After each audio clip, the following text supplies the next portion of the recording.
Welcome to episode 2 of this show, in which I want to design and create my own spaceship in the Star Citizen universe, and that I now simply call the next Starship, as a nod to the next great Starship, which was an official Star Citizen community event, which was basically a casting show that gave members of the Star Citizen community a chance to present their own designs to Chris Roberts and the Star Citizen team, get feedback, create that ship and implement it into the game. And the winner, the Redeemer, is now, after many years of waiting, actually in the game.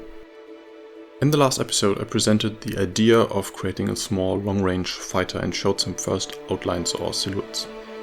Like last videos, this one will have two parts again. In the first half I want to go through these silhouettes and discard many, put the rest in groups, start to flesh out the successful ones with more detailed sketches.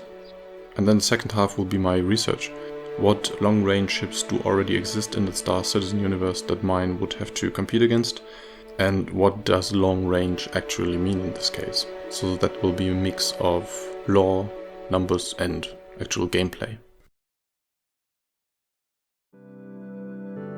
Alright, this time I'm going to start with the design part and with the designs of last week. So to make it short, these 20 outlines are the ones that I'll just discard. There are some that I just don't like, but for many of them there are better alternatives in the ones that I'm keeping, or they are already too simple. But for most of them I noticed shapes that look good on these kind of 2D outlines on this top view, but that will not translate to 3D properly. So you're not going to waste any more time on these. Let's go to the next page. So these 5 I put together because I don't quite like them yet, but I see some potential in them. All use shapes or forms that could work in an Anvil Aerospace kind of ship, and the bottom 2 have RSI or Robert Space Industry elements. So both manufacturers I would be interested in using for my design, because they don't have that many different fighters as, for example, Aegis. But again, these ones, I don't think they are quite there yet, so I might do some more iterations on these. But for now, I keep them in the potentially category. Next up, we have these 3 very similar ones that I quite like already. They all have these similar front wings that I'm not really sure what the purpose is yet. But I think the back halves already look kinda dynamic and look like they could go somewhere. The 2 left ones have a lot of engines in the back that you can even see from the top, which doesn't necessarily make sense, but since its main purpose is flying for a very long distance, big engines would make that visible on the outside. And then, even though I don't think they fit into one of the manufacturers just yet, these all have some elements similar to Aegis ships, so that could be the wings on the tail and on the sides. The 2 right ones have these intakes left and right of the cockpit that remind me a bit of the Retaliator, while the left one, the whole middle part, looks a bit like a Gladius, but not too close. So these 3 are the ones that work best for me just yet, and are the ones that I want to flesh out more today. Then we have one more page, and that are these 2 very similar ones, which obviously look like Crusader ships. And Crusader is probably one of the coolest looking manufacturers in the universe, and they also don't have a small fighter yet. So it would make a lot of sense to build one. And from these 2 I especially like the right one, which looks a bit bulkier. But unfortunately I later noticed that it's basically just a mirrored top view of the Mercury Star Runner scaled down, which is kind of what I'm going for, a smaller escort brother maybe to the Mercury Star Runner, but right now the shape is a little too similar, so again I see some potential here. I would have to make some more iterations, bring some more unique shapes in there and flesh it out a bit more. So to summarize, there are 2, actually 3 sheets with designs for different manufacturers that I think have potential, but I would have to put some more work in the shapes. And then one that is not necessarily better, but speaks to me. So that's the one that I want to continue on today. The problem with these top views or outlines is that they sometimes look great on paper but don't translate to 3D. So what I tried next is do some perspective sketches with more details, just to see if this actually works.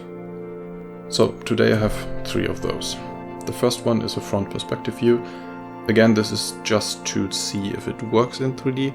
Nothing that you see here is final yet, especially like all the small details. Nothing of that would make sense if you look at the scale. This is just to make it more pleasing, see if it looks interesting. And then compared to the outlines, I started to try to match the shape a bit more, make them flow a little bit better, and have intakes going from the very front to the very back. I tried to add steps on these side wings that I'm not quite sure about yet, but I think overall it already works. It looks kind of cool, kind of dynamic, and especially the middle part, everything behind the cockpit, already has this very speedy, dynamic look to it that I'm happy with. Next up I have a back view. Main focus here was on the engines, and as in the top view I created 4 of them, 2 round ones in the back and then 2 flatter ones similar to the Gladius ones on the sides. They might be a bit too big right now, and technically it does not really make sense to have 4 engines on the ship just to make it travel further, but then again it's still sci-fi, and I think what it does is that on first glance you see that this is more about speed or distance rather than power. Similar to what I said on the first sketch, the whole surface looks very chromy and looks a bit like a mist ship here, but this is just to create detail and I didn't want to bother with color at this point. And then I created some more tail wings separately to see if that works. The one in the very back would be rigid, but the one on the side could be folded away and only used in atmospheric flight. Not sure if I want to keep it yet, but it surely makes it look more dynamic. And lastly, I have a front-bottom view where I didn't bother translating all the details from the right to the left wing. Here I mainly wanted to see if I can make the wings thicker from the bottom than they look from the front or from the top, to put some ship components in there, so that you wouldn't have to always climb on the back of the ship to exchange components, but could do that from below. I still don't like the nose of the ship with the top and front of the wings, and there are also some primitive shapes like these triangles on the sides that are not fleshed out yet, but I think the overall shape, the overall design seems to work. Alright, that was some visual progress. Now, like last time, I will just hang them somewhere and let them grow on me for a while. And that's a wrap for episode 2. I haven't decided how I want to continue. There are these other designs that I would have to flesh out and see if they work too. But maybe I will take this existing design into 3D first for some scale test, just to shake things up a bit. Anyways, thanks for watching, see you in the verse.